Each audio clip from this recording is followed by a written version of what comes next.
শুভ সন্ধ্যা। আমি লুনা বোস, লুনাদির হরেক রকম বাতে সকলকে স্বাগত জানাই। আজ পাঠ করব কবি অনীশ ঘোষের সমুদ্র ও নারী। সমুদ্রের কাছে দাঁড়িয়েছিল ঘন নিবন্ধ কিশোরীটি।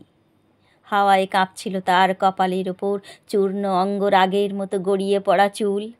অন্ধকার রঙের মধ্যে হালকা নীল ফুলতোলা জামার প্রান্তভাগ। মাঝে মাঝে রাগী সমুদ্র গর্জন করতে করতে ছুটে আসছিল তার দিকে।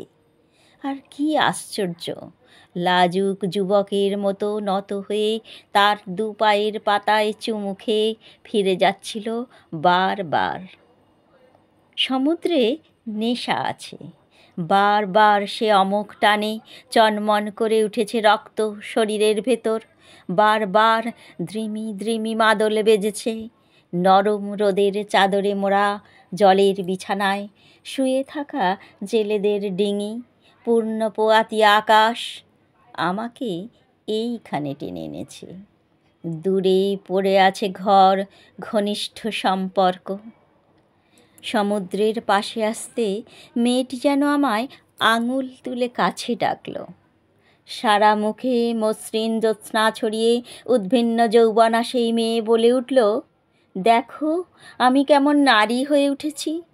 দূরে জলের ওপর তখন শেষ বিকালের অন্তরঙ্গ আলোর জ্যামিতি। সমুদ্র না নারী, কার কাছে যাব? কবিতাটি ভালো লাগলে অবশ্যই লাইক কমেন্ট শেয়ার করবেন, আর সাবস্ক্রাইব করে পাশে থাকা বেল আইকনটা প্রেস করতে একেবারেই ভুলবেন না। সবাই ভালো থাকুন, সুস্থ থাকুন, সাবধানে থাকুন এই কামনা করি। আর পাশে থাকুন, অবশ্যই উৎসাহিত করুন। ভালো মন্দ যাই হোক না কেন কমেন্টের মাধ্যমে জানান। আর আবারও বলি অনেক অনেক ধন্যবাদ সবাইকে।